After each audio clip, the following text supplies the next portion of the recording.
The message had traveled through the cold emptiness of space for 3,000 years.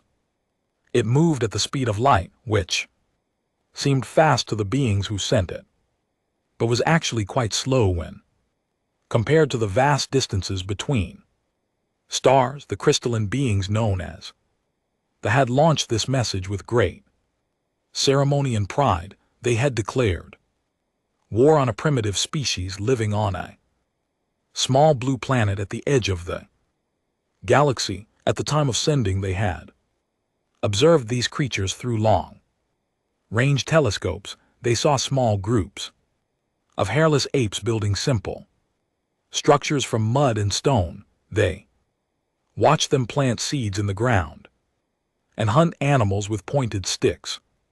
They found them disgusting. These soft, fleshy things were an insult to the perfection of crystalline life.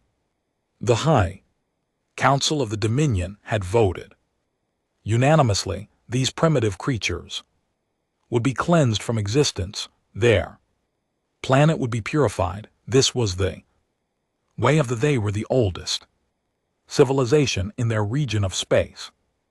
They had destroyed 17 species before. Each time they followed the ancient traditions. First came the declaration. Then came the waiting period of one galactic cycle. Then came death. 3,000 years later, on a Tuesday morning in the year 2847, Lieutenant Sarah was eating breakfast at her monitoring station aboard Orbital Station 7. The station floated peacefully above Earth, one of thousands of similar structures that surrounded humanity's home world. Was 26 years old and extremely bored. Her job was to monitor incoming transmissions from deep space. Most days, nothing interesting happened. Her console beeped, looked up from her coffee, and frowned at the screen. The computer had flagged an unusual transmission. It was coming from a direction where no known civilizations existed. The signal was old and weak, having traveled an enormous distance. Set down her cup and began the decryption process. The message that appeared on her screen made her choke on her next sip of coffee. The language was ancient and flowery, filled with formal phrases and elaborate threats. Had to read it 3 times before she fully understood what she was looking at. It was a declaration of war. Some alien species called the Dominion was announcing their intention to destroy humanity completely. They promised to burn Earth to ash. They vowed to hunt down every human in the galaxy and end their existence. They described humans as primitive beasts with stone-tipped weapons and fragile wooden vessels. Stared at the screen for a long moment. Then she started laughing. She forwarded the message to her supervisor, Commander Williams, with a note asking if this was some kind of joke. Williams read it and laughed even harder. He forwarded it to the station commander, who forwarded it to Earth Command, who forwarded it to the United Tan Navy headquarters. By noon, the declaration had been leaked to the public networks. By evening, it had been viewed 3 billion times.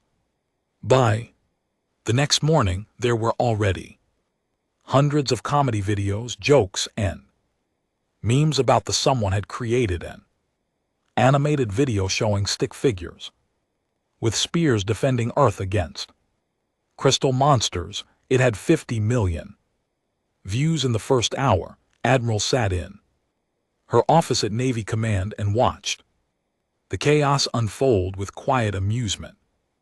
She was 73 years old, with gray hair cut short and eyes that had seen many strange things during her long career. She had been present at first contact with the She had commanded the fleet during the Boundary Wars. She had negotiated peace with the machine minds but she had never seen anything quite Like this, the declaration was so outdated that it was almost charming. They clearly had no idea what humanity had become. 3,000 years ago, humans had indeed been primitive. They had lived in small villages and fought with simple weapons. They had known nothing of space, travel, quantum physics, or artificial intelligence. But 3,000 years was a very long time. Humanity had not stayed primitive. They had built cities that reached into the clouds. They had split the atom and harnessed the power of the sun. They had created thinking machines and extended their lives through genetic engineering. They had spread beyond Earth to colonize the moon, Mars, and the outer planets. They had built great ships that bent the fabric of space itself and traveled to distant stars. Now humanity occupied over 200 star systems. Billions of humans lived on thousands of worlds and space stations. The United Terran Navy possessed weapons that could crack planets in half. Human science had solved mysteries that a species had struggled with for millions of years, and the thought they were fighting apes with sticks. Admiral pulled up everything the Navy's databases contained about them. There was not much. They were a crystalline species, silicon-based rather than carbon-based. They lived on a world about 600 light-years away. They had achieved space travel approximately 50,000 years ago, but had never developed faster than light technology. Their empire consisted of 12 star systems, all within a small cluster. By human standards, they were actually quite weak. Felt a strange mixture of emotions as she reviewed the data. Part of her wanted to laugh at the absurdity of the situation. Part of her felt something almost like pity. They had sent their declaration in good faith, following traditions that probably meant a great deal to them. They had no way of knowing that the universe had changed completely while their message crawled through space. She drafted a report for the Earth Council explaining the situation and recommending a course of action. The Council would want to respond somehow. The question was how. Meanwhile, in homes and offices and ships across human space, people continued to laugh. The declaration became the biggest joke of the year. Talk show hosts made fun of it. Every night, children played games where they pretended to be primitive humans fighting crystal aliens. Someone composed a symphony called 3,000 Years Too Late that became wildly popular. But not everyone was laughing. In a quiet room in the Department of Studies, Doctor sat alone and thought deeply about what this declaration meant. Was an expert on alien psychology. He had spent 40 years studying how non-human minds worked, and he understood something that most people were missing. They were coming. They had sent their declaration 3,000 years ago, which meant they had been preparing for war ever since. They would have built ships and weapons. They would have trained soldiers. They would have planned their attack down to the smallest detail. And now, having waited the required time, according to their traditions, they would be launching their fleet toward Earth. They had no idea what was waiting for them. Felt sorry for them. He imagined their proud commanders, their ancient warriors, their civilization built on traditions of conquest and purification. They probably thought of themselves as mighty and unstoppable. They had probably destroyed many species but they had never faced anything like humanity. He wrote his own report warning that the fleet would likely arrive within the next few weeks. He recommended that humanity prepare a response that was not just military but diplomatic. These beings deserve the chance to understand their mistake before any blood was shed. The report went unread for 3 days. Everyone was too busy laughing. Then the sensors at the edge of the solar system detected incoming ships, and the laughter suddenly became very quiet. Indeed, High Executive X stood on the command bridge of his flagship and felt the deep satisfaction of destiny fulfilled. The great ship hummed with power beneath his crystalline feet. Around him, 300 warships of the Dominion moved in perfect formation through the darkness of space. This was the largest fleet his people had ever assembled. This was the instrument of sacred purification.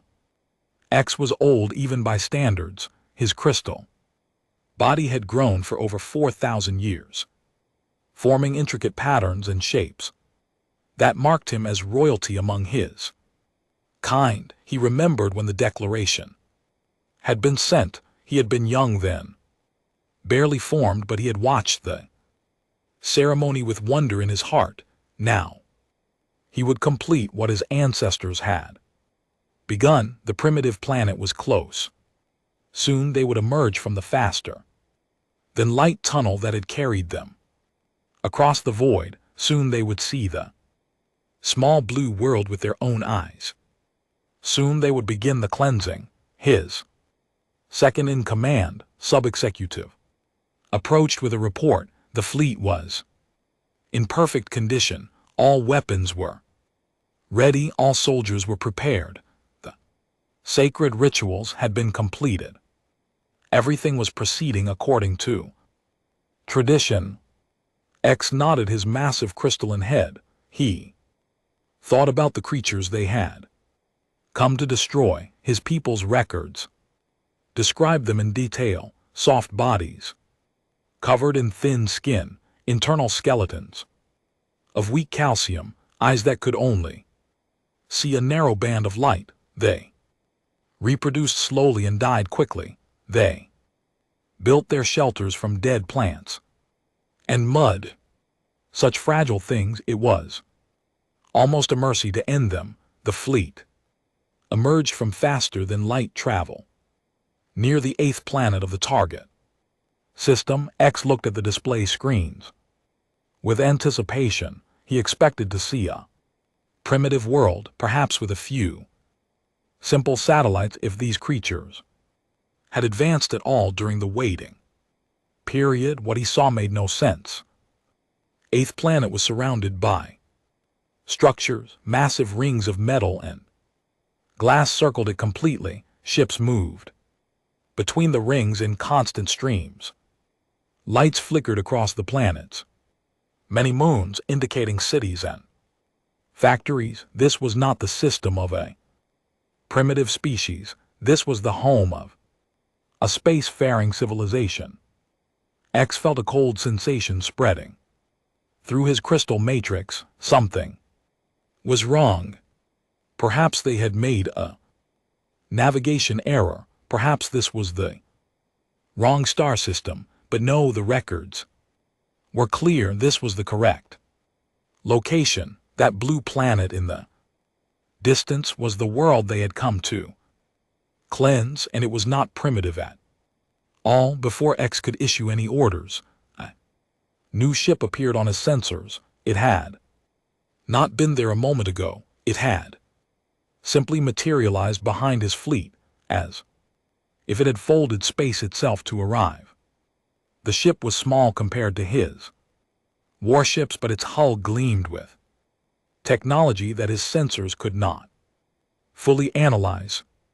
A communication request arrived. X stared at it for a long moment before accepting. A creature appeared on the display screen. It was one of the primitives, clearly recognizable from the ancient records.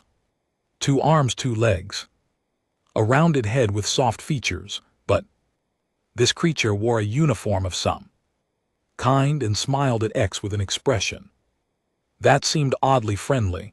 Greetings. Honored visitors, the creature said. Its language was translated instantly by the ship systems. I am of the United Terran Navy. Welcome to the Sol system.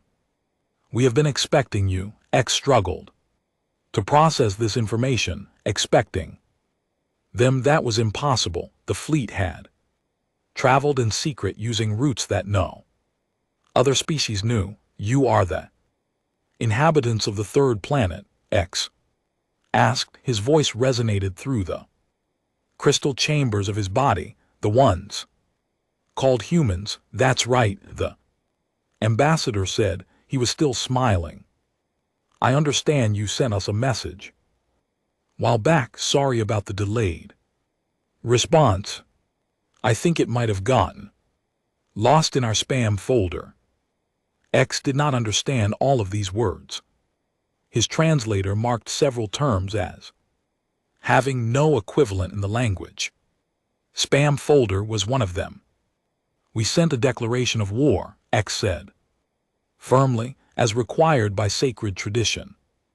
The waiting period has ended. We have come to fulfill the promise of cleansing. The human ambassador nodded thoughtfully. Right, the war declaration. We found that a few weeks ago. Very impressive language. My personal favorite part was the threat to boil our oceans. Very poetic.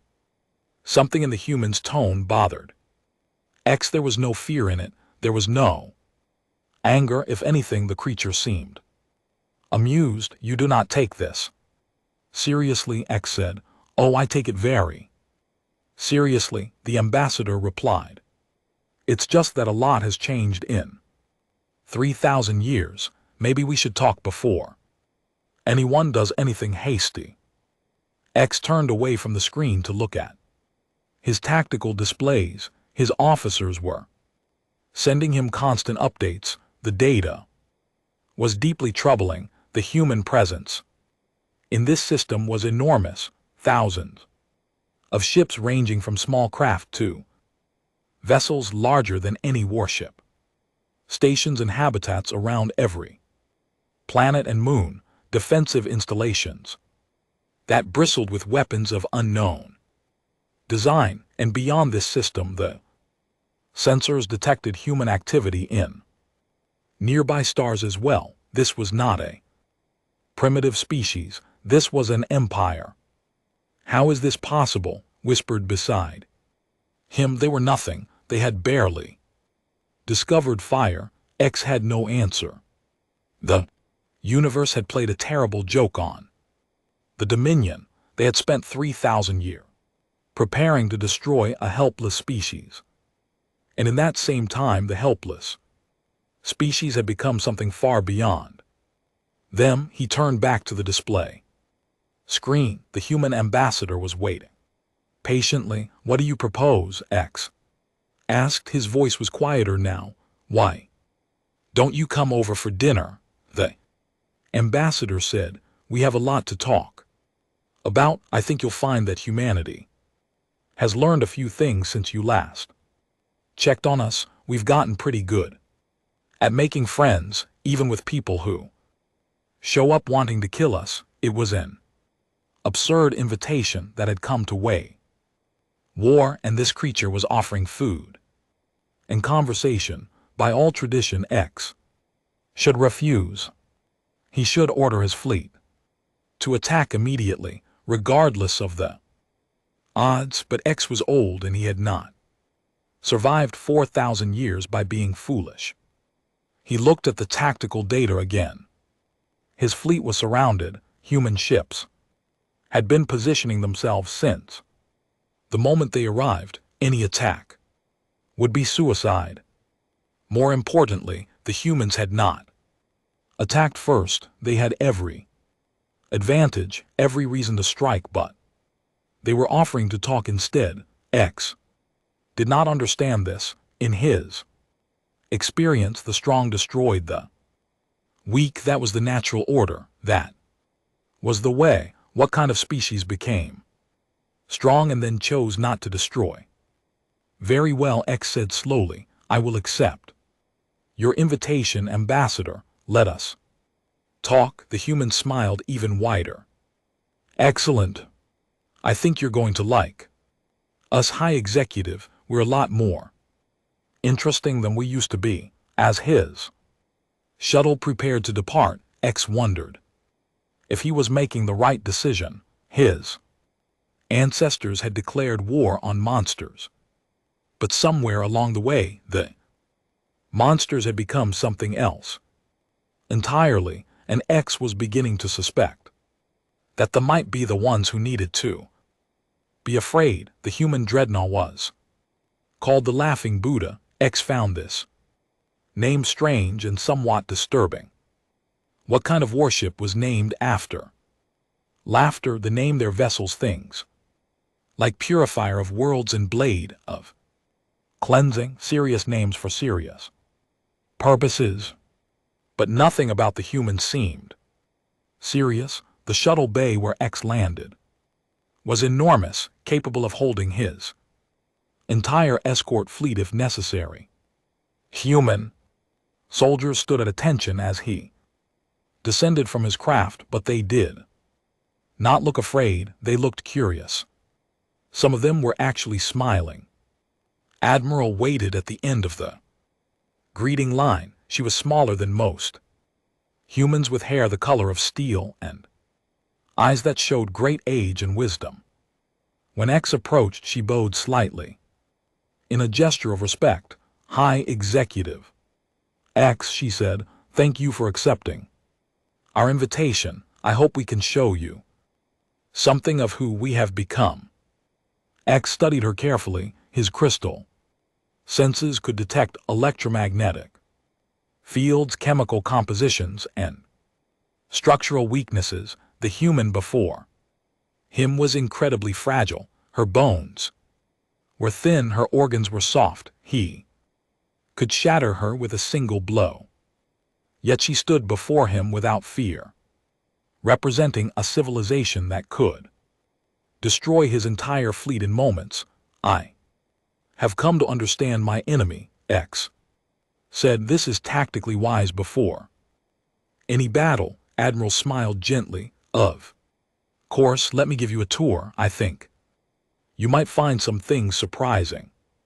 The tour began in the ship's training facilities. Here human soldiers practice combat in suits of powered armor that made them stronger than any warrior. X watched a young woman lift a piece of equipment that weighed several tons. He watched men and women move with speed and precision that his own warriors could not match. The weapons they carried were equally impressive. Energy projectors that could cut through solid rock, shields that could stop almost any attack, missiles that could track targets across millions of kilometers. Each human soldier was a walking arsenal of destruction. These are just the standard infantry, Admiral explained casually. Our specialized units are considerably more capable. They moved to the engineering sections. Here X saw the engines that allowed human ships to fold space and travel faster than light. The technology was elegant and powerful, far beyond anything they had ever developed. His scientists would need centuries to understand even the basic principles. We invented this about 800 years ago, human engineer told him proudly. Since then we've improved it quite a bit. These new models can cross the galaxy in just a few weeks. X said nothing. The fleet had taken almost a year to reach this system. The humans could have visited space in days. The tour continued to the weapon systems. This was where X truly began to understand how outmatched his people were. The human weapons were not just powerful, they were terrifying. Planet crackers, sun burners, gravity bombs, phase disruptors. Each weapon system was capable of destruction on a scale that made the arsenal look like children's toys. The humans had weapons that could tear apart the very fabric of space itself. We don't use most of these, Admiral said. Quietly, we built them because we could. Not because we wanted to. Humanity learned long ago that the ability to destroy is not the same as the wisdom to create. X turned to look at her. You speak of wisdom, yet you possess enough power to conquer the entire galaxy. Why do you not use it? Because we already conquered ourselves, the Admiral replied. That was the hardest battle we ever fought. Everything since then has been easy by comparison. She led him to a viewing room where historical records played on large screens. X watched in silence as the humans showed him their past. He saw their wars, their plagues, their disasters. He saw them fight each other with terrible weapons. He saw them nearly destroy their own world more than once, but he also saw them recover. Every time they fell, they got back up. Every catastrophe made them stronger. They learned from their mistakes in ways that seemed almost impossible. A species that should have died 100 times instead thrived and grew and spread. Across the stars we have fought. Everyone, Admiral said, ourselves, other species, nature itself. We have faced extinction many times and always survived. Your declaration of war arrived at a time when we had finally found peace. We thought it was funny because we remember when we were exactly like you, proud, aggressive, certain of our own superiority. And now, X, now we know better. Strength without wisdom is just destruction. Power without purpose is just waste. We have learned to be more than conquerors. The tour ended in a dining hall where food had been prepared. The humans had researched biology and created dishes that crystalline beings could actually consume. It was a small gesture, but X found it meaningful. His enemies had taken the time to understand his needs. At the table, human officers sat with warriors. The conversation was awkward at first, but slowly it became easier. Young human and then taught a soldier how to play a game called chess. They laughed together when the soldier made mistakes. X watched this scene with confusion.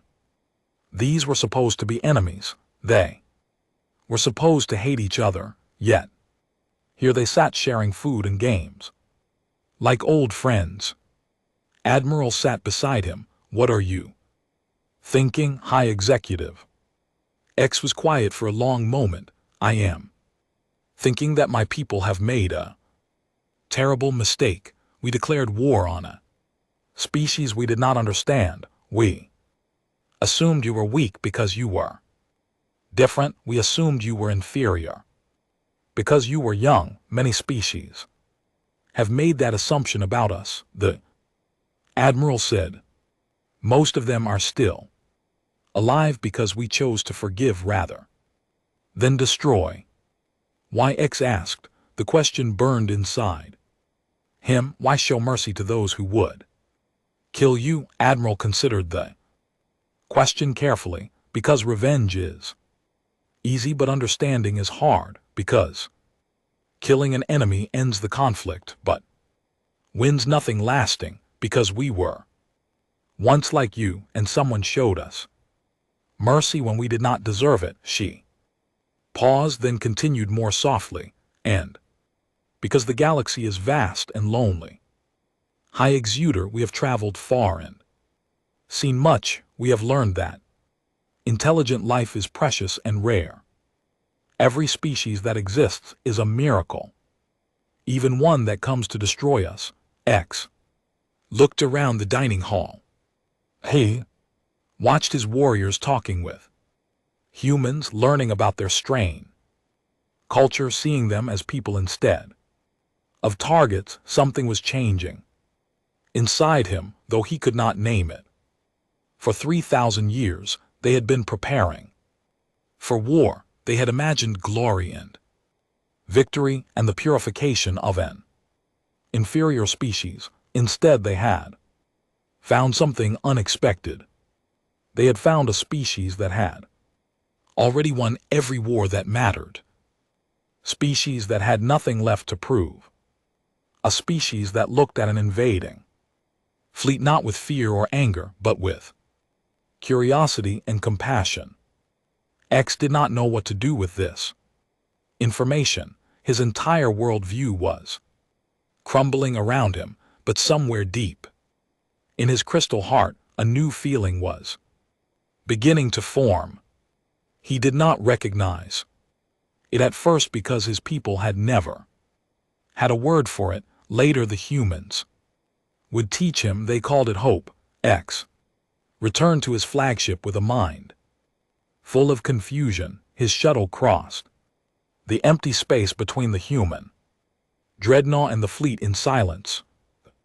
Pilot, a young warrior named, kept glancing at his commander with worried eyes. Something had changed in the high executive, something fundamental. The fleet waited exactly where he had left it, 300 warships carrying the entire military strength of the Dominion. They had traveled for almost a year to reach this place. They had trained and prepared and prayed to the ancient gods of crystal and light. They had come to win glory through conquest. Now X had to tell them the truth. He called a meeting of all ship commanders. Via quantum communication, their crystalline faces appeared on screens.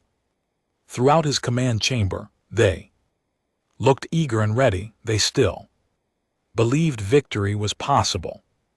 X began to speak. He told them what he had seen, the human technology, the human weapons, the human numbers. He explained that the species they had come to destroy had become something far beyond them during the 3,000 years of waiting. He made them understand that any attack would result in the complete annihilation of the fleet.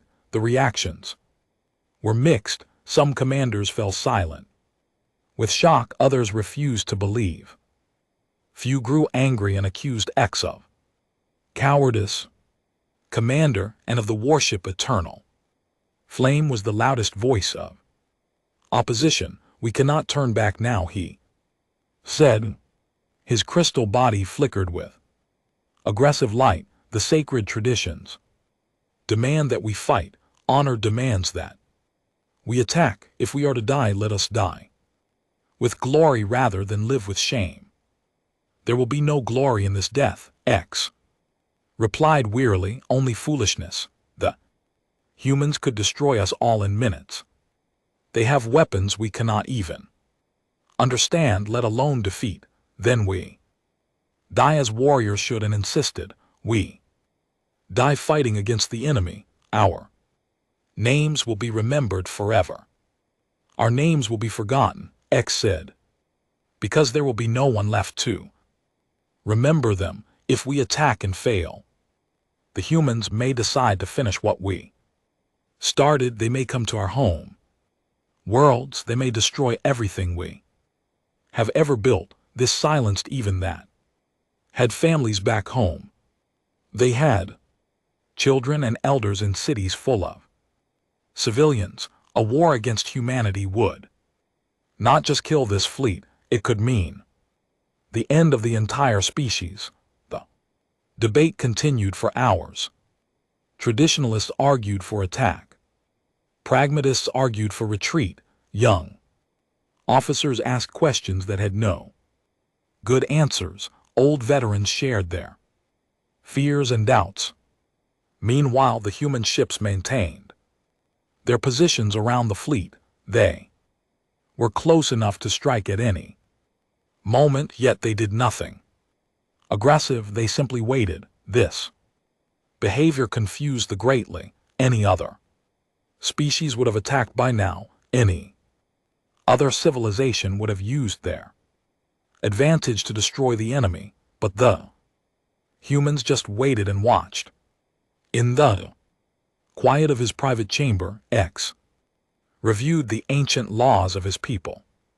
He searched for any solution that would preserve both honor and survival. The sacred traditions were clear about war. Once declared, it must be fought. Once begun, it must be completed. There was no provision for simply changing your mind, but buried deep in the oldest texts, X found something interesting. Passage written thousands of years ago, from a time before they had ever fought a war. It described a concept called absorption through demonstrated superiority. The text explained that if a species proved so overwhelmingly advanced that combat would be meaningless, the lesser civilization could petition to become a protectorate, not conquered, not enslaved, but protected. The greater species would accept responsibility for guiding the lesser one toward advancement. It was an ancient law created for situations that they had never imagined facing. They had always been the stronger species. They had always been the ones doing the absorbing, but the law worked in both directions. It had to, by the logic of their own traditions. X read the passage again and again. Could this be the answer? Could they survive by accepting protection from the very species they had come to destroy? His pride rebelled against the idea. 4,000 years of life as a high executive, and he would end his career by surrendering, by admitting that his people were inferior. The shame would be enormous, but the alternative was extinction. He was still considering his options when a new message arrived from the human fleet. It was from Admiral, and it contained only one sentence. What if there was another way? X stared at the message for a long time. The humans knew about the ancient law. Somehow they had researched traditions and found the same loophole he had discovered. They were offering him a path to survival that his own people's rules allowed, but they were also offering something more. The message was not a demand or an ultimatum. It was a question, a suggestion. The humans were not forcing them to surrender. They were giving them a choice. X called another meeting of his commanders. This time he shared the ancient law and explained its implications. The reaction was immediate. Chaos. This is surrender by another name, and shouted, we would become servants of these creatures. We would become students. X corrected, the law speaks of guidance and advancement. The humans would protect us and teach us in time. We might become their equals, or we might become their slaves. Another commander said, look at how they have treated us already. X replied, they had every opportunity to attack. Instead, they invited us to dinner. They showed us their history and technology. They treated us with respect even though we came to destroy them. Does this seem like a species that desires slaves? The debate raged on, but slowly the mood began to shift. The younger officers were the first to change their minds. They had seen the human technology. They understood how much their people could learn. The older commanders were harder to convince, but even they began to see the logic. Finally, Commander-in spoke. Again, his voice was quieter now. His anger faded. If we do this thing, he said slowly, our children will remember us as the generation that surrendered. They will say we were cowards who chose life over honor, or they will remember us as the generation that chose wisdom over pride. X replied, they will say we faced an impossible situation and found A way to survive. They will have the chance to grow and learn, and perhaps one day stand beside the humans as equals. He paused, then added, and they will be alive to remember. That is the most important thing. Our people will continue. Our culture will survive. We will adapt and change and grow as living things must. This is not defeat, Commander, this is evolution. And was silent for a long moment. Then he nodded slowly. Very well, High Executive, I will support your decision. May the ancient gods forgive us if we are wrong. X turned to face the communication screen that connected him to the human fleet. He took a deep breath, feeling the weight of history on his crystalline shoulders. What he did next would change everything for his people. He opened a channel to Admiral. We accept your offer, he said. Tell us what we must do. The ceremony took place on Earth in a great hall built specifically for the occasion. Thousands of humans and gathered together under a dome of transparent material that showed the stars above. Camera drones floated through the air, broadcasting the event to billions of viewers across human space, and the High Executive X stood at the center of the hall, snorts wearing ceremonial crystals that marked his rank and lineage. Across from him, Admiral wore the formal uniform of the United Terran Navy. Between them lay a document written in both human and languages.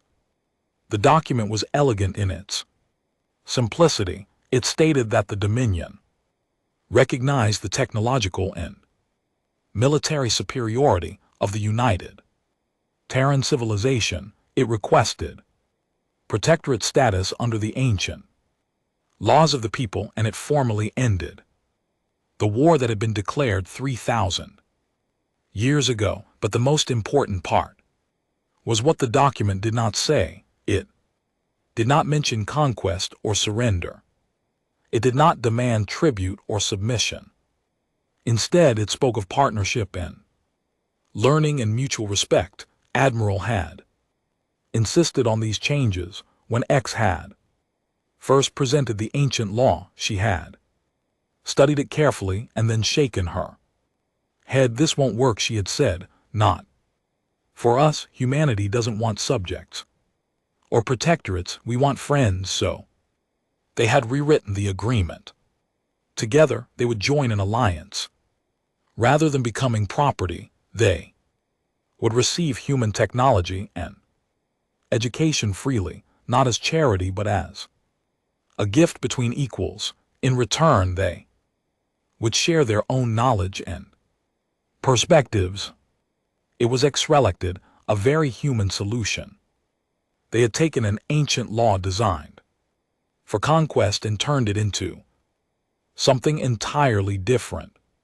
They had found a way to preserve honor while creating something new. Now he stood before the assembled crowds and prepared to sign the document that would change his people's destiny forever. Before I sign, he said, his voice echoing through the hall, I wish to say something. The crowd fell silent. Admiral nodded for him to continue. 3,000 years ago, X began. My ancestors looked at your world and saw only primitive. They saw creatures of flesh and bone, fragile and short-lived. They decided that you were inferior, that you deserved to be destroyed. They sent their declaration of war and began preparing for a glorious conquest. He paused, looking around at the faces watching him. Human and alike listened intently. They were wrong. X continued, not just about your technology or your power, but about everything. They judged you by your bodies instead of your minds. They measured your worth by your age instead of your potential. They failed to understand the most important truth about your species.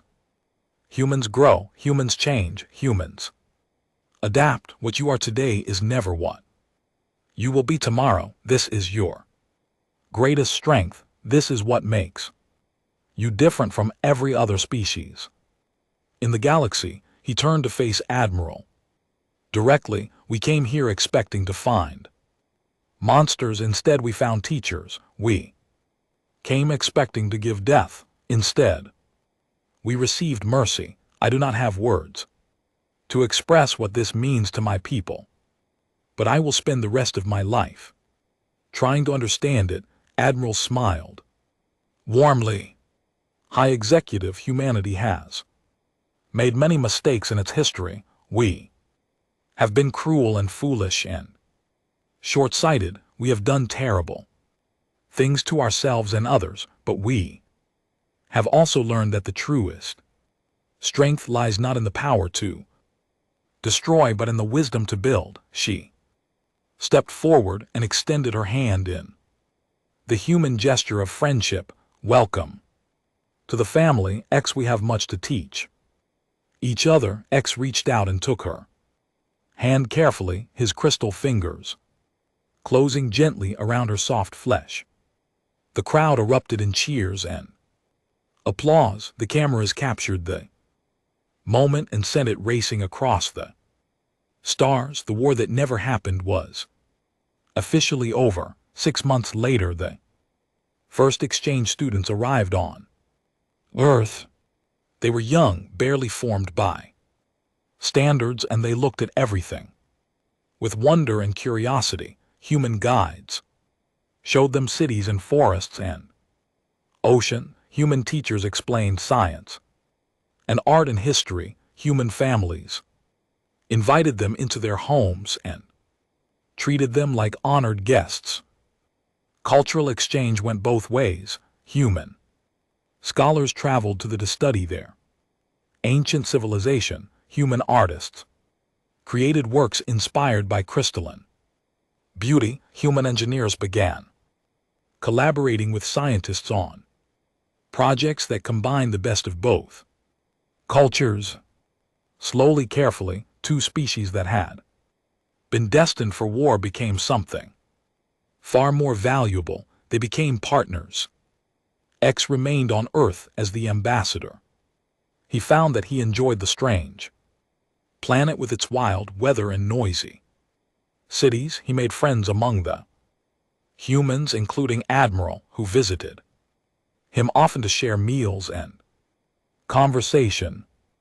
One evening, about a year after the ceremony, she took him to a small building in the city where they lived.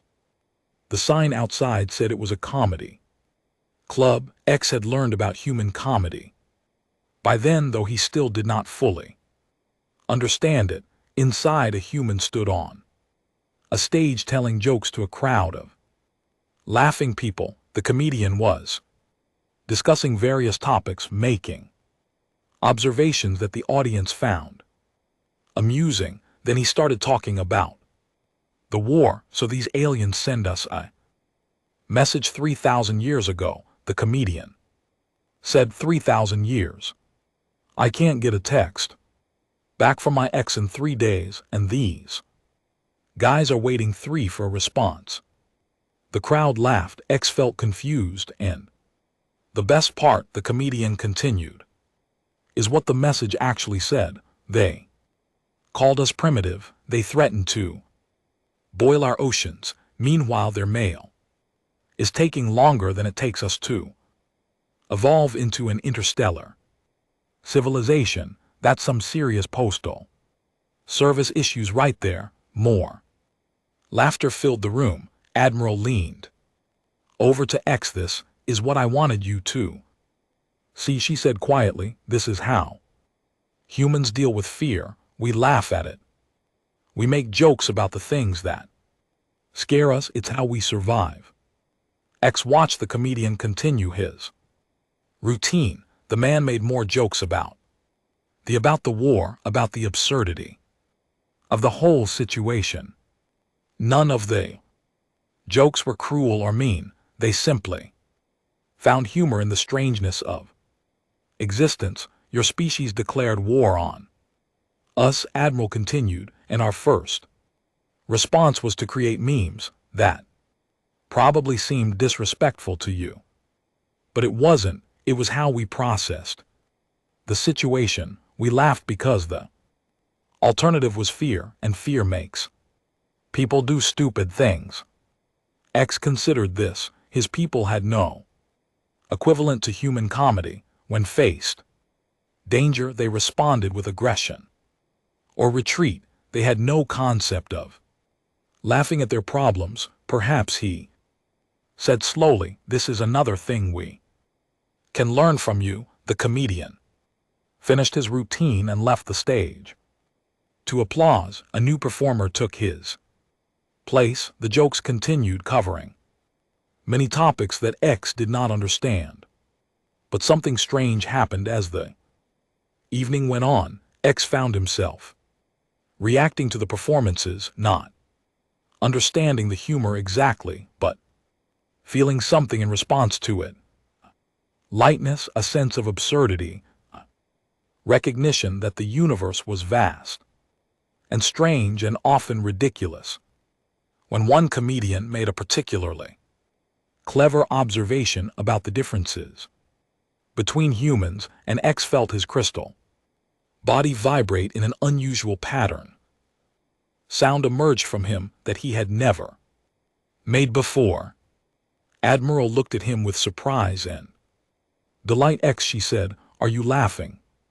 He was not sure. The sensation was unfamiliar, but it felt good. It felt like something his people had been missing for thousands of years, perhaps. I am, he said. Is this what it feels like, this strange vibration? That's exactly what it feels like, she replied, smiling broadly. Welcome to humanity, old friend. You're finally getting the joke. Outside the comedy club, the stars shone down on a city where two species were learning to live together. Somewhere in the darkness of space, ships traveled alongside human vessels on missions of exploration and discovery on distant worlds. Crystalline beings and soft-skinned mammals worked side by side to build new futures.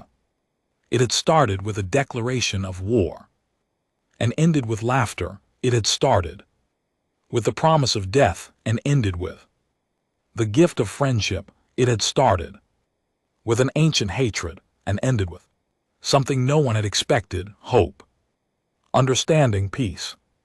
And somewhere in the comedy clubs and coffee shops and quiet conversations of 1,000 worlds, the story was told again and again, the story of the aliens who declared war after 3,000 years, and the humans who responded with laughter.